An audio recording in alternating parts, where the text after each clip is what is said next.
শুনছি তুমি নাকি বিয়ে করছো। হ্যাঁ বিয়ে করছি, তুমি ঠিক শুনেছো। ছেলে নাকি বড্ড কালো, নামছে তার কালুয়া। কাজু বাদাম দিলে ভালো লাগে হালুয়া, আর সরকারি চাকরি থাকলে যতই হোক না কালুয়া। কাজু বাদাম দিলে ভালো লাগে হালুয়া, আর সরকারি চাকরি থাকলে যতই হোক না কালুয়া।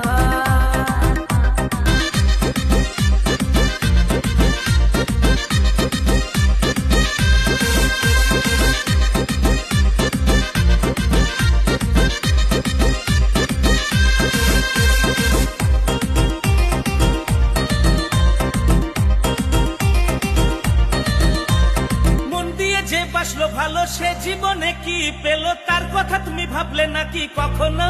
না রে না। কালুয়া যখন দেখতে এলো সরকারি চাকরি আছে ভালো, দেখে তুমি বুঝলে না আর কখনো।